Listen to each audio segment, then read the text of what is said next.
नमस्कार दोस्तों, राधे राधे, जय श्री कृष्ण।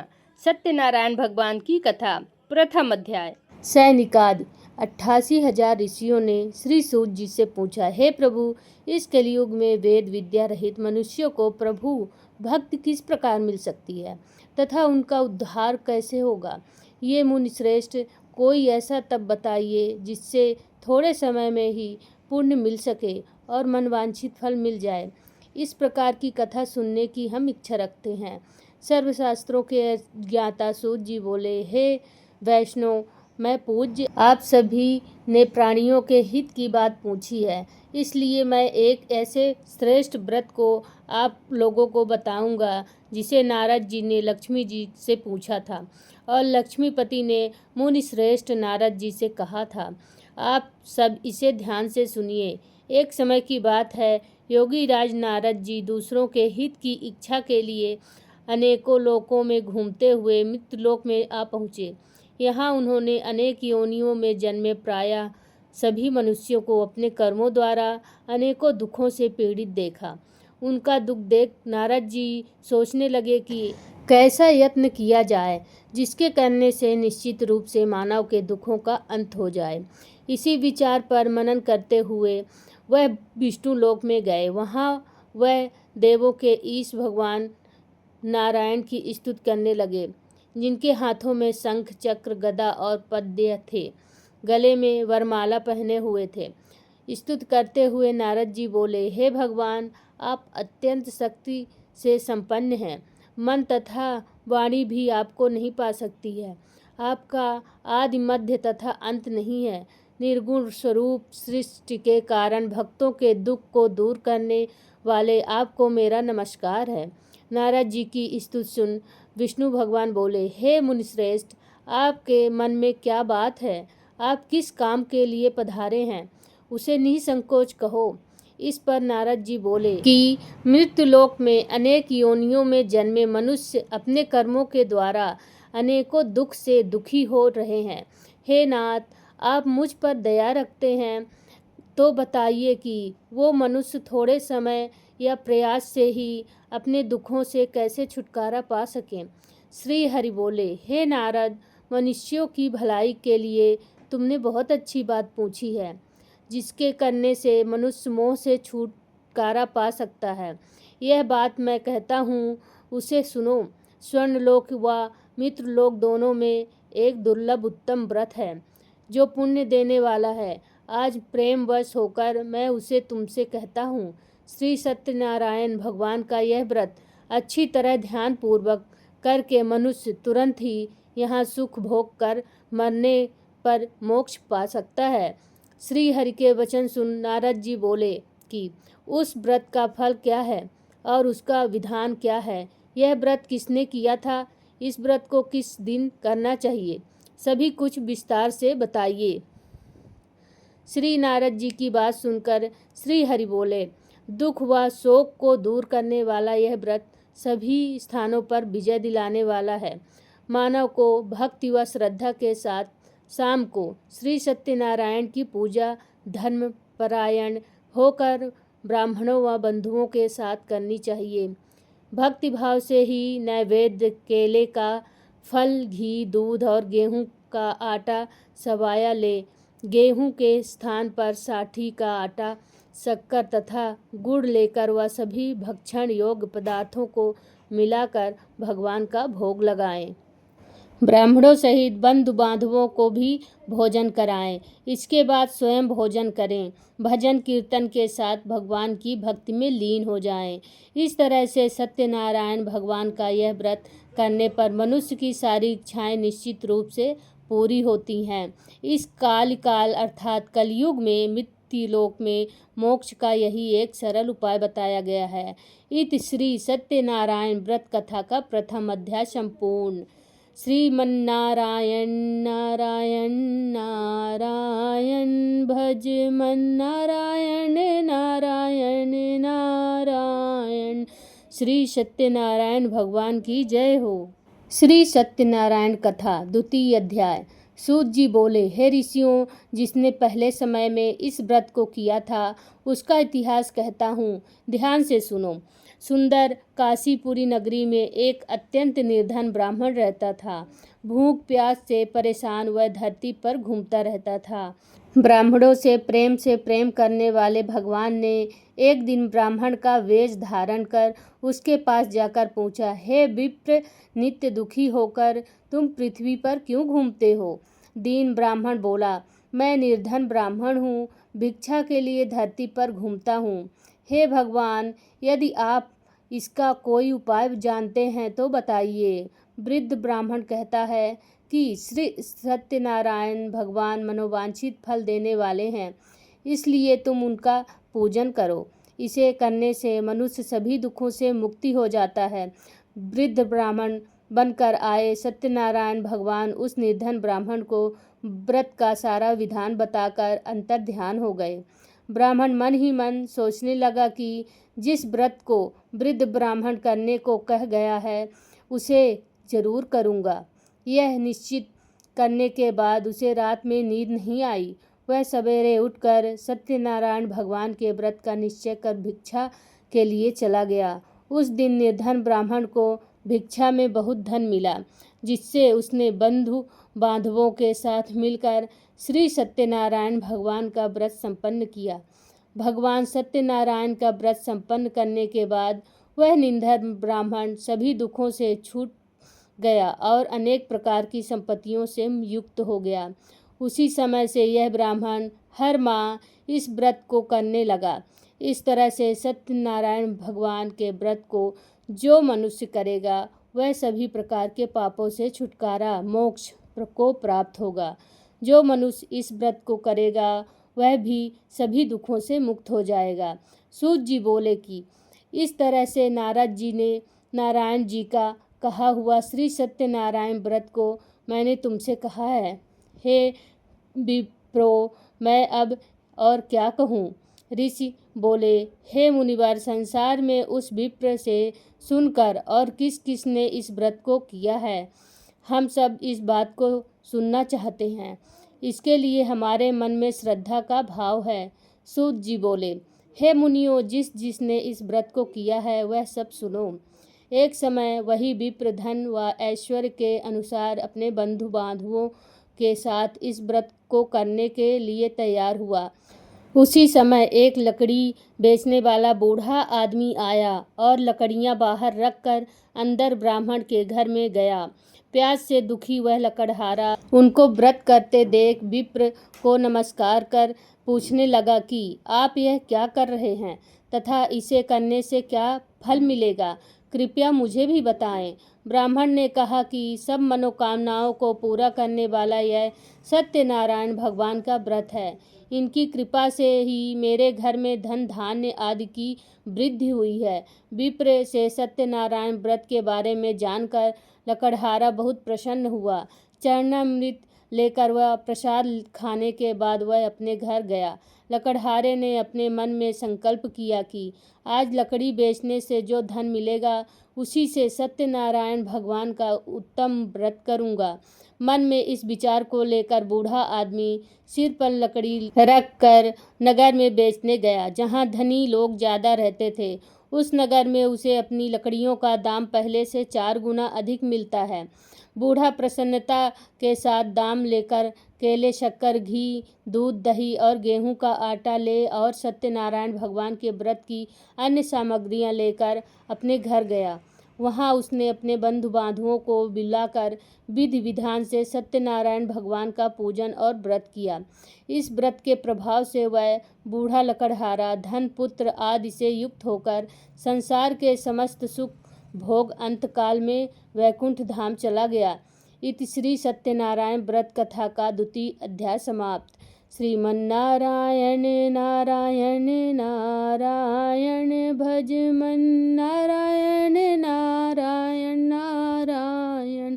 श्री सत्यनारायण भगवान की जय हो। श्री सत्यनारायण व्रत कथा 3 अध्याय। सूत जी बोले, हे श्रेष्ठ मुनियों, अब आगे की कथा कहता हूँ। पहले समय में उल्कामुख नाम का एक बुद्धिमान राजा था। वह सत्यवक्ता और जितेंद्रिय था।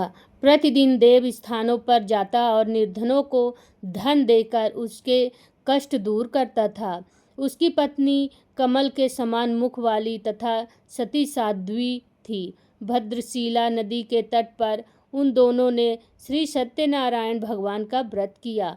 उसी समय साधु नाम का एक वैश्य आया। उसके पास व्यापार करने के लिए बहुत सा धन भी था।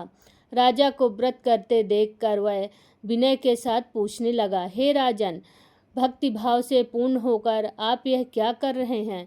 मैं सुनने की इच्छा रखता हूँ, तो आप मुझे बताएं। राजा बोला, हे साधु, अपने बंधु बांधुओं के साथ पुत्रादि की प्राप्ति के लिए एक महाशक्तिमान श्री सत्यनारायण भगवान का व्रत व पूजा कर रहा हूँ।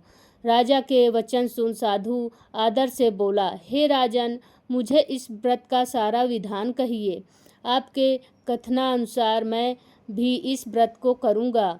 मेरी भी संतान नहीं है और इस व्रत को करने से निश्चय रूप से मुझे संतान की प्राप्ति होगी। राजा से व्रत का सारा विधान सुन व्यापार से निवृत्त हो वह अपने घर गया। साधु वैश्य ने अपनी पत्नी को संतान देने वाले इस व्रत का वर्णन कह सुनाया और कहा कि जब मेरी संतान होगी तब मैं इस व्रत को करूँगा। साधु ने इस तरह के वचन अपनी पत्नी लीलावती से कहे। एक दिन लीलावती पति के साथ आनंदित हो सांसारिक धर्म में प्रवृत्त होकर सत्यनारायण भगवान की कृपा से गर्भवती हो गई। 10वें महीने में उसने गर्भ से एक सुंदर कन्या का जन्म हुआ। दिनों दिन वह ऐसे बढ़ने लगी जैसे कि शुक्ल पक्ष का चंद्रमा बढ़ता है। माता पिता ने अपनी कन्या का नाम कलावती रखा। एक दिन लीलावती ने मीठे शब्दों में अपने पति को याद दिलाया कि आपने सत्यनारायण भगवान के जिस व्रत को करने का संकल्प किया था उसे करने का समय आ गया है। आप इस व्रत को करिए। साधु बोला कि हे प्रिय, इस व्रत को मैं उसके विवाह पर करूँगा। इस प्रकार अपनी पत्नी को आश्वासन देकर वह नगर को चला गया। कलावती पिता के घर में रह दिनों दिन बड़ी होने लगी। साधु ने एक बार नगर में अपनी कन्या को सखियों के साथ देखा तो तुरंत ही दूत को बुलाया और कहा कि मेरी कन्या के योग्य वर देख कर आओ। साधु की बात सुनकर दूत कंचन नगर में पहुंचा और वहां देखभाल कर लड़की के सुयोग्य वाणिक पुत्र को ले आया। सुयोग्य लड़के को देख साधु ने बंधु बांधुओं को बुलाकर अपनी पुत्री का विवाह कर दिया। लेकिन दुर्भाग्य की बात ये कि साधु ने अभी भी श्री सत्यनारायण भगवान का व्रत नहीं किया। इस पर श्री भगवान क्रोधित हो गए और श्राप दिया कि साधु को अत्यधिक दुख मिले। अपने कार्य में कुशल साधु बनिया जमाई को लेकर समुद्र के पास स्थित होकर रत्नासारपुर नगर में गया। वहां जाकर दामाद ससुर दोनों मिलकर चंद्रकेतु राजा के नगर में व्यापार करने लगे। एक दिन भगवान सत्यनारायण की माया से एक चोर राजा का धन चुरा कर भाग रहा था। उसने राजा के सिपाहियों को अपना पीछा करते देख चुराया हुआ धन वहां रख दिया जहां साधु अपने जमाई के साथ ठहरा हुआ था। राजा के सिपाहियों ने साधु वैश्य के पास राजा का धन पड़ा देखा तो वह ससुर जमाई दोनों को बांधकर प्रसन्नता से राजा के पास ले गए और कहा कि इन दोनों चोरों को हम पकड़ लाए हैं, आप आगे की कार्यवाही की आज्ञा दें। राजा की आज्ञा से उन दोनों को कठिन कारावास में डाल दिया गया और उनका सारा धन भी उनके पीछे छीन लिया गया। श्री सत्यनारायण भगवान के श्राप से साधु की पत्नी की भी बहुत दुखी रहने लगी। घर में जो धन रखा था उसे चोर चुरा ले गए। शारीरिक तथा मानसिक पीड़ा व भूख प्यास से अति दुखी हो अन्न की चिंता में कलावती एक ब्राह्मण के घर गई। वहां उसने श्री सत्यनारायण भगवान का व्रत होते देखा। फिर कथा भी सुनी। वह प्रसाद ग्रहण कर रात को घर वापस आई। माता ने कलावती से पूछा कि हे पुत्री, अब तक तुम कहाँ थी? तेरे मन में क्या है? कलावती ने अपनी माता से कहा, हे माता, मैंने एक ब्राह्मण के घर में श्री सत्यनारायण भगवान का व्रत देखा है। कन्या के वचन सुनकर लीलावती भगवान के पूजन की तैयारी करने लगी। लीलावती ने अपने परिवार व बंधुओं सहित सत्यनारायण भगवान का पूजन किया और उसने वर मांगा कि मेरे पति तथा जमाई शीघ्र घर आ जाएं। साथ ही यह भी प्रार्थना की कि हम सब का अपराध क्षमा करें। श्री सत्यनारायण भगवान इस व्रत से संतुष्ट हो गए और राजा चंद्रकेत को सपने में दर्शन देकर कहा, हे राजन, तुम उन दोनों वैश्यों को छोड़ दो और तुमने उनका जो धन लिया है उसे वापस कर दो। अगर तुमने ऐसा नहीं किया तो मैं तुम्हारा धनराज व संतान सभी को नष्ट कर दूंगा। राजा को यह सब कहकर भगवान अंतर्ध्यान हो गए। प्रातःकाल सभा में राजा ने अपना सपना सुनाया। फिर बोले कि वणिक पुत्रों को कैद से मुक्त कर सभा में लाओ। दोनों ने आते ही राजा को प्रणाम किया। राजा मीठी वाणी में बोला, हे महाअनुभवों, भाग्यवश ऐसा कठिन दुख तुम्हें प्राप्त हुआ है, लेकिन अब तुम्हें कोई भय नहीं है। ऐसा कह राजा ने उन दोनों को नए वस्त्र आभूषण भी पहनाए और जितना धन उनका लिया था उससे 2 गुना धन वापस कर दिया। दोनों वैश्य अपने घर को चल दिए। इत श्री सत्यनारायण व्रत कथा का 3रा अध्याय संपूर्णम। श्रीमन्नारायण नारायण हरि हरि, भजे मन नारायण नारायण हरि हरि। श्री सत्यनारायण भगवान की जय हो। श्री सत्यनारायण कथा 4th अध्याय। सूत जी बोले, वैश्य ने मंगलाचार कर अपनी यात्रा आरंभ की और अपने नगर की ओर चल दिए। उनके थोड़ी दूर जाने पर एक दंडी वेशधारी श्री सत्यनारायण ने उनसे पूछा, हे साधु, तेरी नाव में क्या है? अभिवाणी वणिक हंसता हुआ बोला, हे दंडी, आप क्यों पूछते हो? क्या धन लेने की इच्छा है? मेरी नाव में तो बेल व पत्ते भरे हुए हैं। वैश्य के कठोर वचन सुन भगवान बोले, तुम्हारा वचन सत्य हो। दंडी ऐसे वचन कह वहां से दूर चले गए। कुछ दूर जाकर समुद्र के किनारे बैठ गए। दंडी के जाने के बाद साधु वैश्य ने नित्य क्रिया के पश्चात नाव को ऊंची उठते देखकर अचंभा माना और नाव में बेल पत्ते आदि देख वह मूर्छित हो जमीन पर गिर पड़ा। मूर्छा खुलने पर वह अत्यंत शोक में डूब गया। तब उसका दामाद बोला कि आप शोक न मनाएं, यह दंडी का श्राप है, इसलिए हमें उनकी शरण में जाना चाहिए, तभी हमारी मनोकामना पूरी होगी। दामाद की बात सुनकर वह दंडी के पास पहुंचा और अत्यंत भक्तिभाव से नमस्कार करके बोला, मैंने आपसे जो असत्य वचन कहे थे उनके लिए मुझे क्षमा दें। ऐसा कहकर महान शोकातुर रोने लगा। तब दंडी भगवान बोले, हे वणिक पुत्र, मेरी आज्ञा से बार बार तुम्हें दुख प्राप्त हुआ है। तू मेरी पूजा से विमुख हुआ। साधु बोला, हे भगवान, आपकी माया से ब्राह्मण आदि देवता भी आपके रूप को नहीं जानते, तब मैं अज्ञानी कैसे जान सकता हूँ? आप प्रसन्न होइए। अब मैं सामर्थ्य के अनुसार आपकी पूजा करूँगा। मेरी रक्षा करो और पहले के समान नौका में धन भर दें। साधु वैश्य भक्ति पूर्वक वचन सुनकर भगवान प्रसन्न हो गए और उनकी इच्छा अनुसार वरदान देकर अंतर्ध्यान हो गए।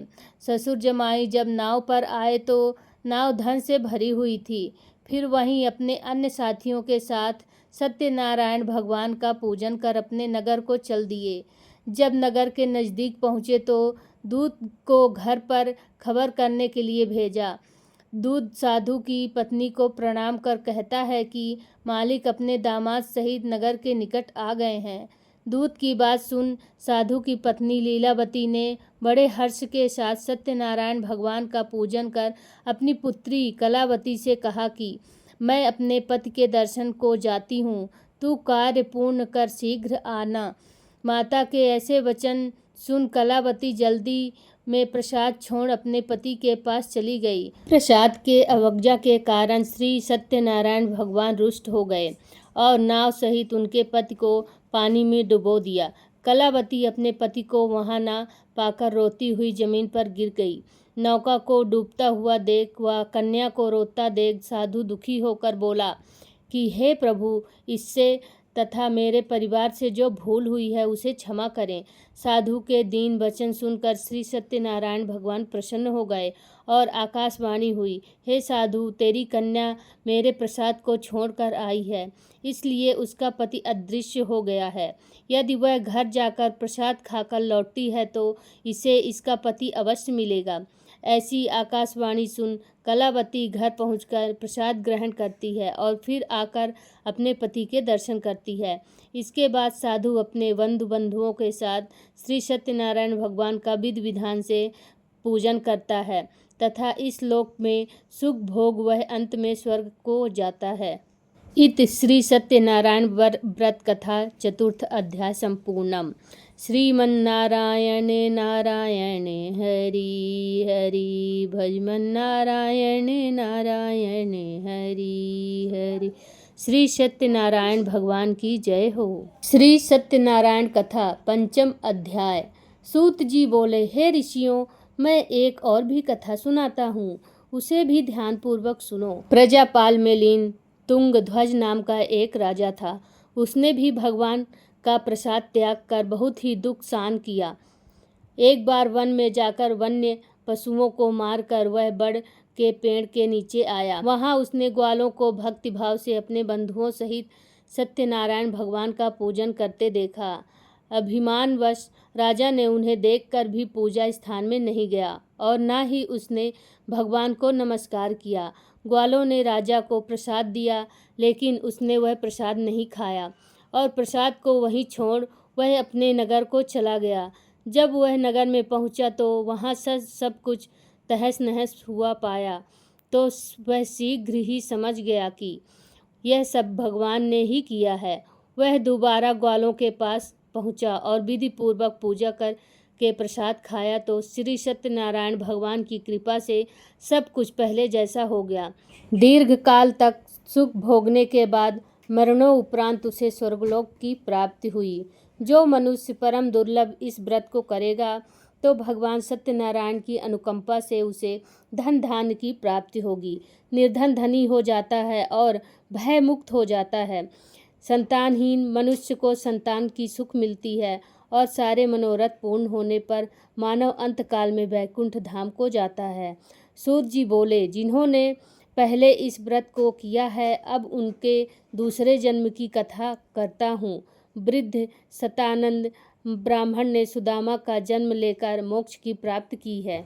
लकड़हारे ने अगले जन्म में निषाद बनकर मोक्ष प्राप्त किया। उल्का मुख नाम का राजा दशरथ होकर बैकुंठ को गए। साधु नाम के वैश्य ने मोर ध्वज बनकर अपने पुत्र को आरे से चीर कर मोक्ष पाया। महाराज तुंग ध्वज ने स्वयंभू होकर भगवान में मुक्ति युक्त को हो कर्म कर मोक्ष पाया। इत श्री सत्यनारायण व्रत कथा का पंचम अध्याय संपूर्णम। श्रीमन्नारायण नारायण हरि हरि भजमन्नारायण नारायण हरि हरि। श्री सत्यनारायण की जय हो।